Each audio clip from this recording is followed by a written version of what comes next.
नमस्कार, आप देख रहे हैं भारत मित्र लाइव। मैं हूं आपके साथ निशा मिश्रा। देश देशांतर में आप देखेंगे देश विदेश की ताजा तरीन खबरें, लेकिन उससे पहले एक नजर डाल लेते हैं आज के हेडलाइंस पर। जन्मदिन पर याद किए गए महामना मालवीय व अटल जी। दिल्ली में कोविड प्रोटोकॉल का उल्लंघन करने वालों से 1.5 करोड़ की वसूली। पुलिस वाले ने लुधियाना कोर्ट में पहुंचाया था विस्फोटक। आरडीएक्स का हुआ था इस्तेमाल। जम्मू कश्मीर के सोपिया मुठभेड़ में लश्कर के 2 दहशतगर्द ढेर। कोरोना के कारण नोएडा में 31 दिसंबर तक धारा 144 लागू। ओमिक्रॉन के बढ़ते आतंक के बीच कई राज्यों में शुरू हुआ नाइट कर्फ्यू। पंजाब चुनाव में 22 किसान संगठनों ने किया मिलकर लड़ने का ऐलान। आइए देख लेते हैं खबरें अब विस्तार से। महामना पंडित मदन मोहन मालवीय तथा पूर्व पीएम अटल बिहारी वाजपेयी को आज उनके जन्मदिन पर पीएम मोदी ने श्रद्धांजलि दी। प्रधानमंत्री नरेंद्र मोदी अटल जी के समाधि स्थल सदैव अटल पहुंचे, जहां उन्होंने पूर्व पीएम को पुष्प अर्पित किए। पीएम मोदी के अलावा राष्ट्रपति रामनाथ कोविंद, लोकसभा अध्यक्ष ओम बिरला, बीजेपी के राष्ट्रीय अध्यक्ष जेपी नड्डा, रक्षा मंत्री राजनाथ सिंह, गृह मंत्री अमित शाह व अन्य नेताओं ने अटल बिहारी वाजपेयी तथा महामना को पुष्पांजलि दी। कोरोना की रोकथाम के लिए लगी बंदिशों को नहीं मानने वालों से दिल्ली सरकार ने बतौर जुर्माना 1.5 करोड़ रुपए की वसूली की है। ज्ञात रहे कि कोरोना पर रोकथाम के लिए राजधानी दिल्ली समेत कई राज्यों ने पाबंदी लगानी शुरू कर दी है। इस बीच दिल्ली सरकार ने बताया कि पिछले 2 दिनों के अंदर कोविड प्रोटोकॉल का उल्लंघन करने पर 1.5 करोड़ रुपए की वसूली की गई है।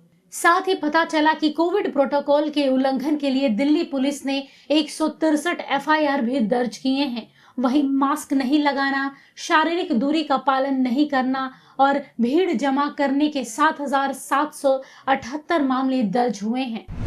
पंजाब पुलिस के डीजी ने कहा कि कोर्ट परिसर में विस्फोटक ले जाने वाला पंजाब पुलिस का ही एक पूर्व हेड कांस्टेबल था, जिसके ड्रग्स माफिया के साथ संबंधों के कारण नौकरी गंवानी पड़ी थी।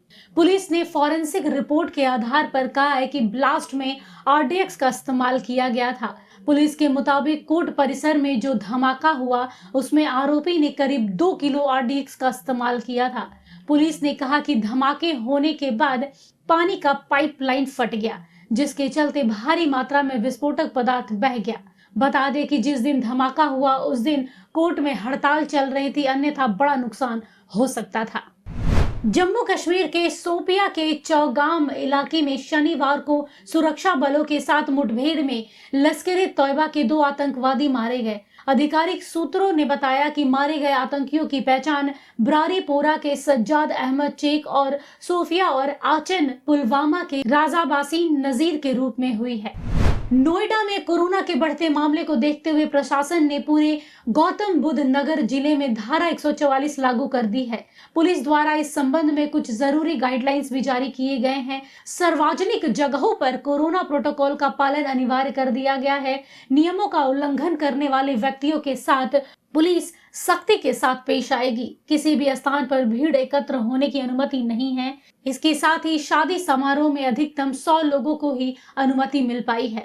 कोविड-19 के नए वेरिएंट ओमिक्रॉन की दहशत को भांपते हुए राज्य सरकारों ने नई गाइडलाइन जारी की है और तमाम पाबंदियां लागू कर दी है।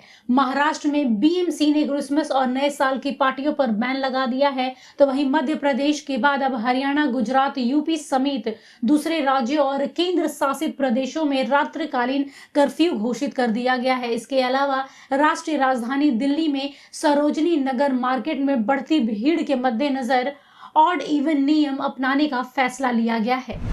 पंजाब के किसान संगठनों ने आगामी विधानसभा चुनाव में अपने हाथ आजमाने का फैसला किया है। संगठनों ने समाज मोर्चा नाम से एक चुनावी संगठन चंडीगढ़ में लॉन्च करते हुए इसकी जानकारी दी। सूत्रों के मुताबिक किसान मोर्चा सभी 117 सीटों पर विधानसभा चुनाव लड़ने के लिए पूरी तरह से तैयार है।